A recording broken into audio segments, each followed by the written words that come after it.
governor were in the meeting, and they're both very supportive of our plan. The next step is to do a request for proposal for services. Essentially, what this means is an architect will take DOC's plans and put into a design of what the prison would look like. And after that is done, then we can start looking at the building process. But of course, that relies on funding.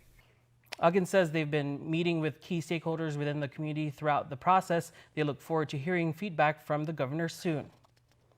30-year-old Teddy Suta was arrested for allegedly beating a woman known to him and punching a 6-year-old child several times. Police responded to a Talofofo residence where they were met with the female victim. She alleged that Suta punched and slapped her multiple times before choking her. The victim and a witness further alleged that Suta punched the child in the back and forced them into a car before driving away. He was later located on Tuesday around 2:11 a.m. Previously signed a plea agreement back in March where he would not harass, threaten, physically strike, or injure the female victim. He was charged with strangulation, 2 counts of family violence, violation of a court order, and child abuse.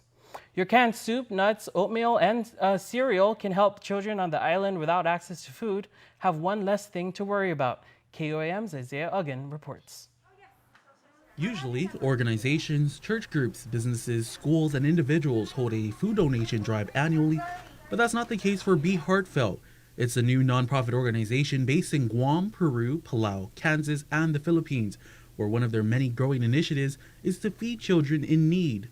Be Heartfelt Chief Executive Officer Lori Marsh-Marble has been serving her time for 14 years for various nonprofits in the mainland and Guam, which has led her to start her own nonprofit organization. The reason why I call it Be Heartfelt is the idea that you are being heartfelt in all that you do. So our mission statement is that everyone would know that they are loved, that they're valuable, and that they were created with a purpose. The organization is hosting a weekly food drive for their newly launched initiative on the island called the Snack Pack Program, which will help children in need of food. Which would not be just an annual thing here, but it would be a weekly thing.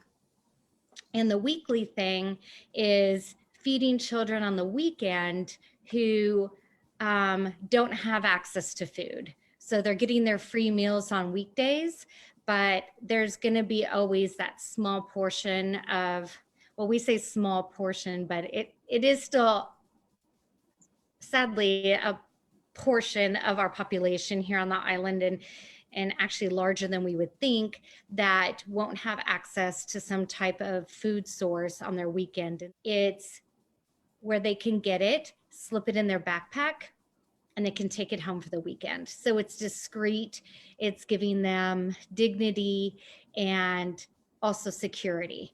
One less stress that they have to worry about on their weekend. So far, the organization has committed to helping 10 children on the island. Not having access to food was something that hit close to home for Marble.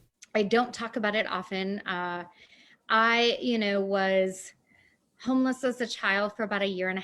And so that was a difficult thing, but I always had food security.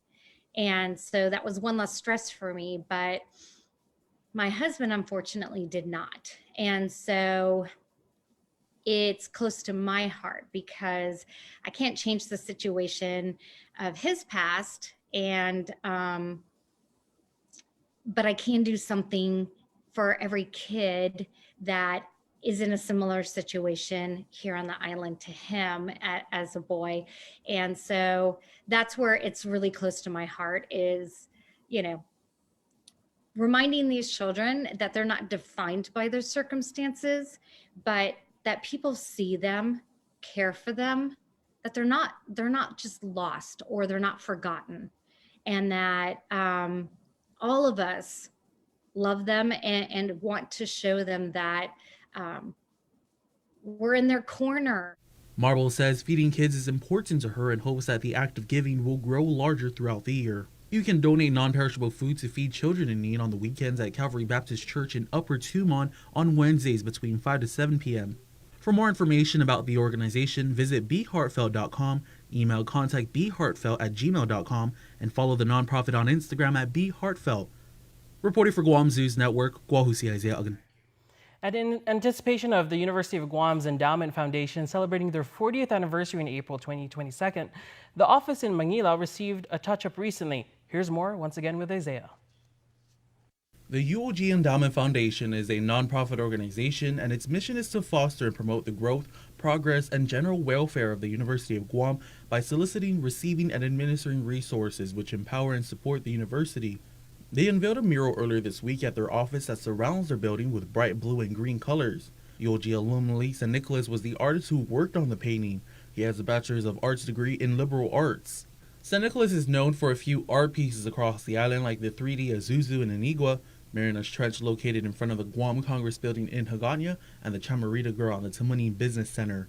UOG Endowment Foundation Executive Director Katrina Perez describes the panorama. For our mural, he created something based upon our UOG Endowment Foundation logo. So you might be able to see it behind me. Our logo consists of a conch shell and the Putitaina view flowers. So the conch shell has been known for Pacific Islanders as a way, and it's an instrument that's used to call out to the community and bring people together. The Putitaina view itself is a very hardy and beautiful tropical flower that is easy to propagate. It's very hardy, and it signifies island beauty and resilience.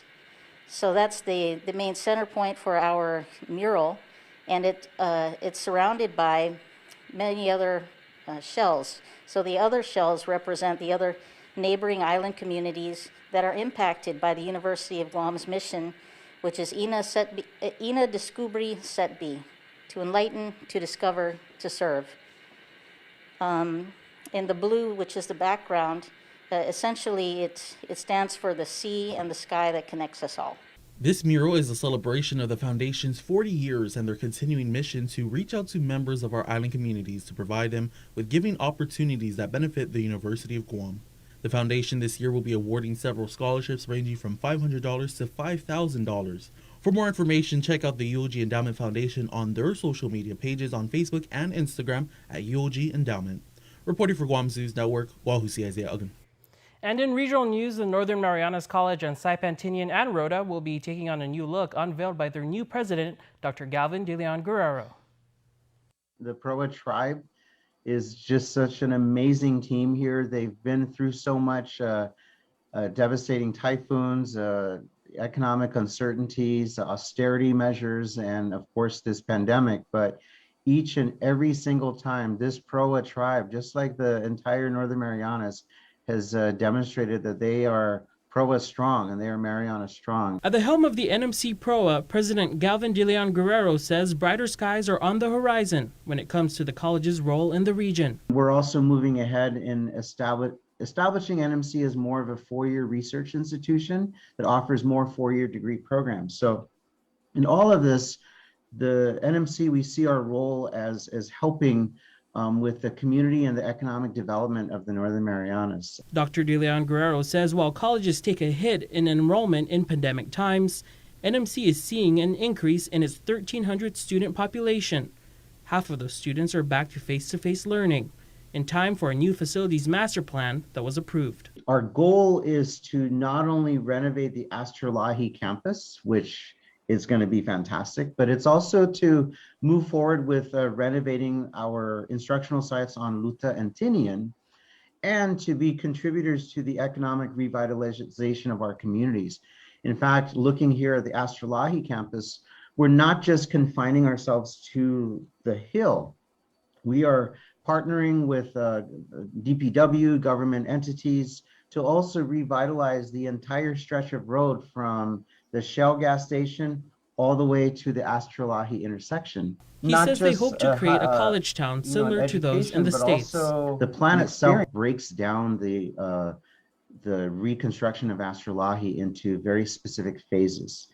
And so the very first phase is the student center, which will be housed right on the northern end of campus, right there on the road. So right now it's just kind of an empty hill. We're going to move the student center there. New program buildings, classrooms, and faculty and staff offices are part of that phase. Phase 2 moves on to the rest of campus, allowing NMC to operate amid the construction. They're also looking to expand more of their services and research to the northern islands. And sticking with regional news, the CNMI has updated its entry requirements Friday afternoon. Hospital PIO Gil Lefoyfoy says that all inbound travelers originating from a level 3 or higher jurisdiction on the CDC travel recommendations list who are not fully vaccinated against COVID-19 are required to quarantine for 7 days in a government facility if they submit a negative PCR test dated no earlier than 48 hours prior to arrival, or face 10 days of quarantine if they don't have a test and are also unvaccinated. CNMI Governor Ralph Torres commented at a press briefing Friday morning before new guidelines were released. Well, just a higher number on the risk of Delta. And so just looking at the safety net that we've imposed here, I know that for the vaccine and vaccinated travelers, that if you're unvaccinated, then you spend a couple more days. Lefoyfoy adds that fully vaccinated travelers, regardless of origin, are still required to quarantine for 5 days in a government facility. The Saipan Hospital says any stop over 24 hours in a level 3 or higher location will count as a traveler's origin. And the clock is ticking for Congress to meet two crucial deadlines to avoid both a government shutdown and a default on payments, fueling the threat, infighting within the Democratic Party, and partisan brinksmanship. CBS's Nicole Killian reports. Tonight, the federal government in limbo, 1 week before funding is due to run out. A shutdown is inconceivable, abhorrent, repugnant. The White House officially put federal agencies on notice today, warning it is preparing for any contingency. The 2019 shutdown lasted 35 days and cost the economy $11 billion. But a shutdown now during a pandemic could impact the CDC and NIH. We'll keep government open. Congressional Democrats and Republicans remain deadlocked over the spending measure, which includes aid for Hurricane Ida and Afghan refugees.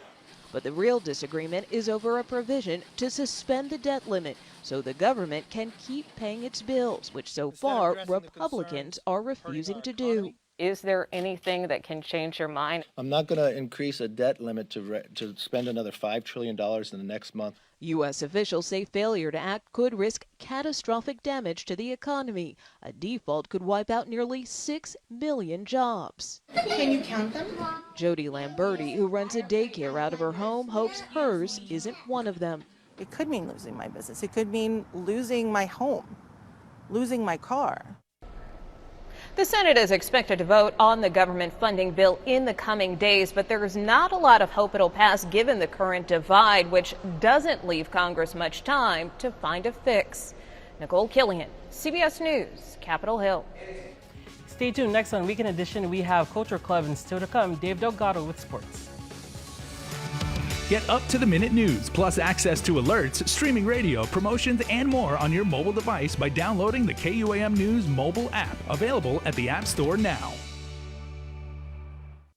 Guam's auto appearance specialist, Elegant Reflections, has been providing the automotive industry with professional detailing and car care products at its highest quality, from complete detailing, full interior detailing, exterior detailing, headlamp restoration, hand washing, seat and carpet shampoo, engine degreasing, undercarriage cleaning, paint sealant, fabric protection, paint oxidation removal, and so much more. Visit us at our new location. Call 646-5555 for an appointment. Elegant Reflections, Guam's auto appearance specialist, over 20 years of experience. Welcome back. For this week's Culture Club, we pull one from our favorites from the KUAM archives. Here's musician Joe Garrido.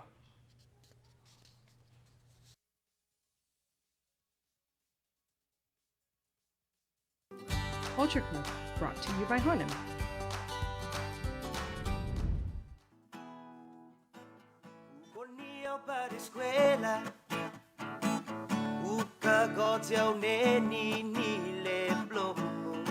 Buenas sanafade guau si Joe Garrido tau dediro jo 20 anos jo dandero jo sa jau kumanta jau eji tambut. Garrido recalls when he was growing up, the Chamorro language was present in the household. My parents spoke Chamorro. They're fluent speakers, especially when they're talking to my grandparents. As far as speaking to my brothers and I, it was more of like when they're mad, you know, to scold us. And And that was more when we see the Chamorro language being used. But when it came to cultural traditions, Garrido says his parents instilled the importance of customs to him and his brothers. My dad always said, Gai respeto. It represents our family. It represents who we are. First thing we do is, boy sigizon fangingit. Go and pay respect to your aunties, to your uncles, to whomever is in the, whoever we're related to, and even if we're not related to, sigizon fangingit. In fact, the youngest of 3 boys attributes much of his cultural upbringing to his parents, most especially his father. My dad, he makes sure that culture is embedded in his children.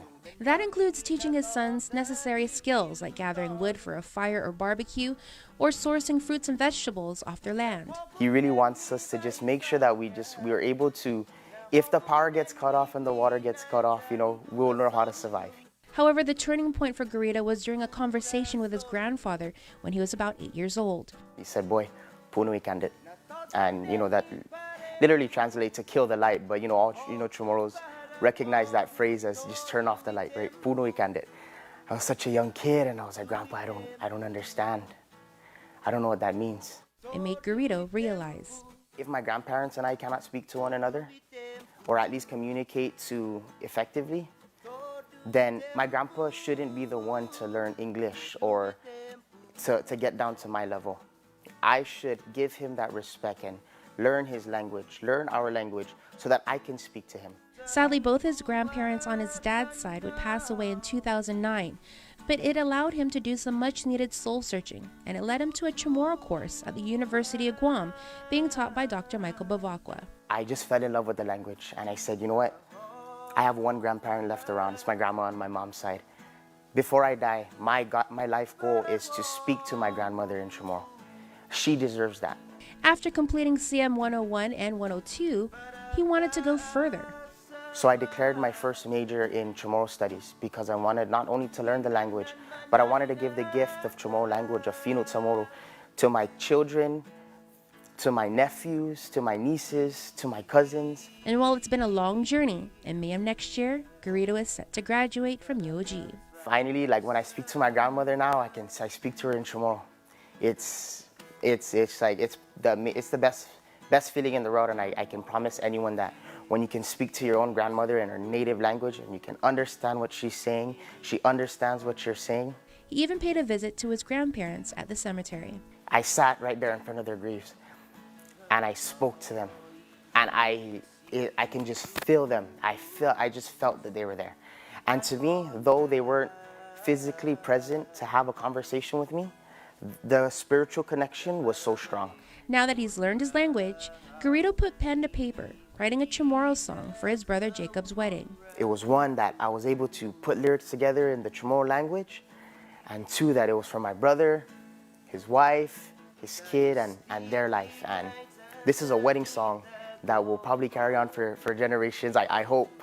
In the end, Garrido challenges his generation to take advantage of the resources that surround them. Is there enough being done? I definitely think there's a lot of things being done. Is there enough? I think there is enough. I think it's just we as a people now, we need to take advantage of these resources because they can offer so many things to promote Chamorro language and culture. But if no one takes advantage of what they're offering, it's useless of the resources that we have. Culture Club, brought to you by Harlem. You can see this and future Culture Club segments on KUAM's digital platforms. And up next, we have sports. 100% truck, 100% Jeep. Experience next-level off-roading on your new Jeep Gladiator, the most capable off-road midsize pickup truck crafted for adventure, equipped with best-in-class towing capacity, legendary 4x4 Jeep capability, and backed by Guam's only lifetime powertrain warranty. Drive home in a 2021 Jeep Gladiator today, starting as low as $315 per paycheck during Jeep Adventure Days. Visit CarsPlusGuam.com to get pre-approved online today. Terms and conditions apply. Cars Plus, driven by you. Half a day. As we look ahead to a brighter tomorrow, Matson's commitment to Guam and Micronesia remains stronger than ever. While the world around us is ever-changing, what remains unchanged is our commitment to you, our customers, and the island communities we serve. Shipping is what we do best, and serving our community is at the heart of everything we do. But we don't do it alone. This is why we support organizations that make caring for the people and the environment a top priority. We know that many count on Matson's lifeline services in the Pacific. And that's why we continue to work hard to ensure that our shipments remain on time all the time. Matson recently added another Aloha-class vessel to our schedule. We now have 2 of Matson's largest and fastest ships serving Guam from the U.S. West Coast and Hawaii. With our new state-of-the-art vessels, we stand ready to support the region's economic recovery. Thank you for the privilege of serving you for the last 25 years, and you can count on Matson to be here for the next 25 years and beyond. KUAM Sports Weekend Roundup is brought to you by Gatorade. I'm here with Austin Mendiola, a 2021 graduate out of Notre Dame High School, playing collegiate volleyball out in California for Mesa College. I chose Mesa one reason. I've always wanted to come after like high school in Guam. I always wanted to come and go to school here in San Diego and kind of just like move here to California.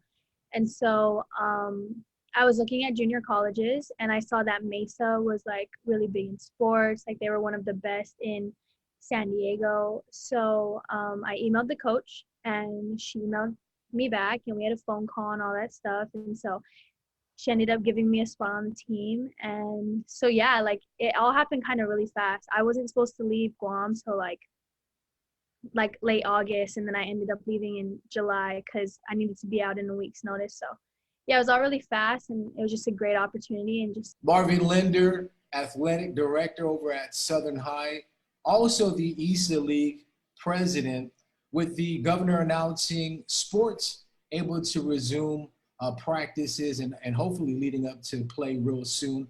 What are the newest protocols with athletes and coaches? The newest protocol that the governor and public health has implemented is the vaccination requirement for all athletes and coaches. There's a couple things they can do. Either they have to be vaccinated at least one shot, or they can do their weekly testing. So that's the biggest one. Any word on which sports might be first to see action this season? We are going to start off with girls volleyball, cross country, and we are going to implement football first quarter.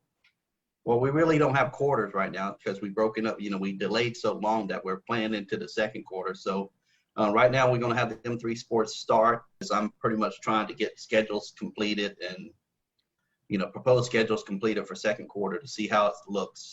Terry DeBow, IIAAG president, with the governor allowing sports to return to practices, what's the latest with athletes and coaches? Well, fortunately, the kids were already practicing at the beginning of the school year in anticipation of a normal sports season. We were set back because of that, for 3 weeks due to the upswing, the uprise in the cases, which we understand it was a precautionary measure. Unfortunately, it did affect some of our practice time.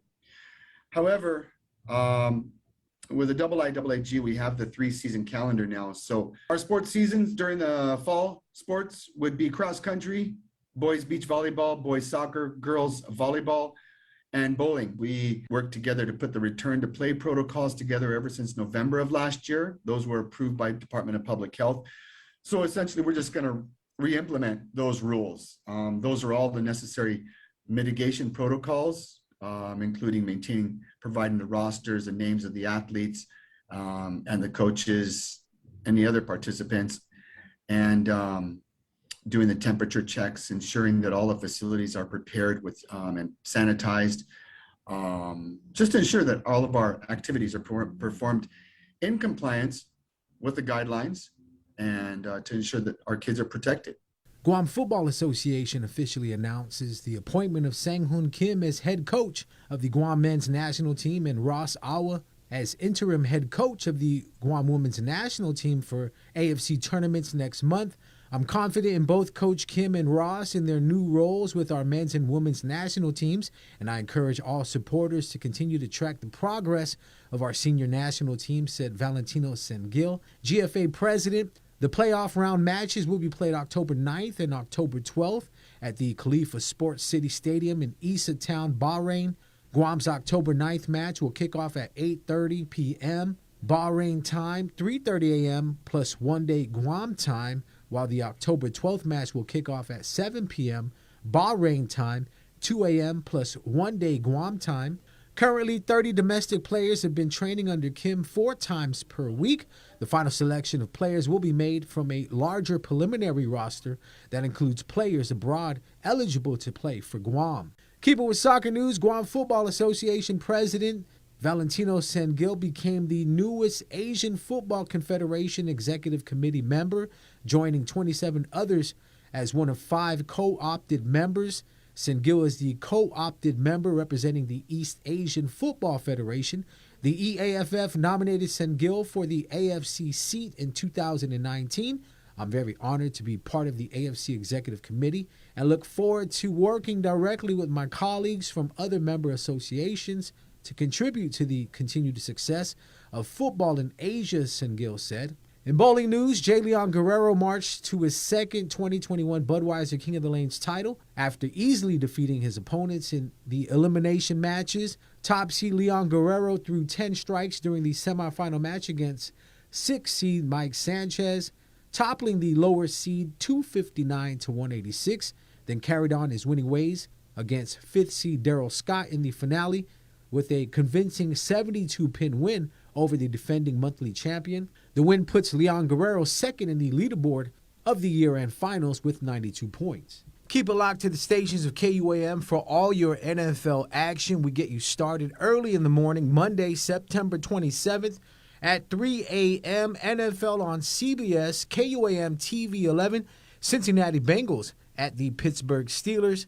Then at 10:20 in the morning, change it over to KUAM TV 8 for some Sunday night football. The Green Bay Packers at the San Francisco 49ers. KUAM Sports Weekend Roundup is brought to you by Gatorade.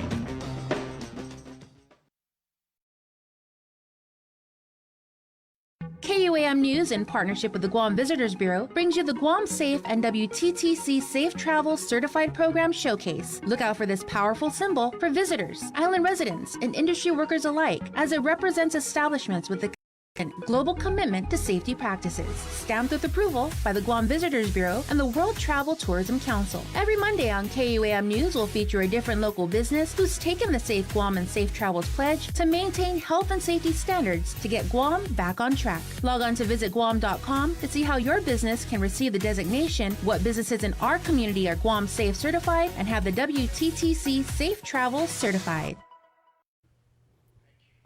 And before we close out the news tonight, our latest round of birthday shout-outs from the Kotsong Premier Birthday Club.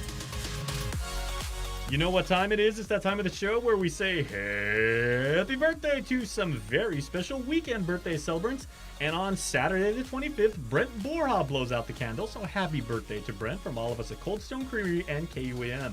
Miguel P. San Nicolas and Veronica Onishi celebrate a birthday, and it is a double celebration for Papa and Veronica.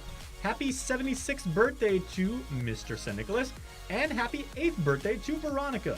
We wish you both good health and endless joy. Love, your very, very proud and adoring family. That's a great one. Julie Ann Chargaloff also celebrates a birthday this weekend on Saturday, and to our little feisty 4-year-old, Julia Ann, we love you. Say Mom, Dad, Tori, Austin, and the entire family. Then let's go to Sunday the 26th, because KUAM kid Xander Patrick Uggan celebrates birthday number 13 today.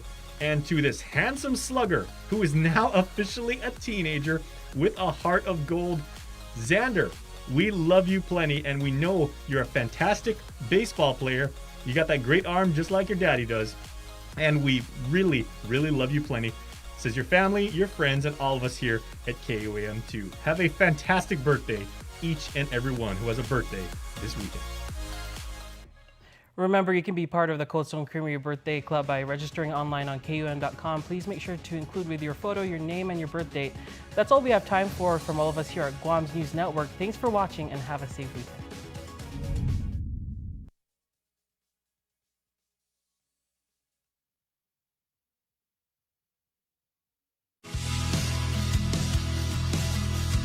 Beyond our borders.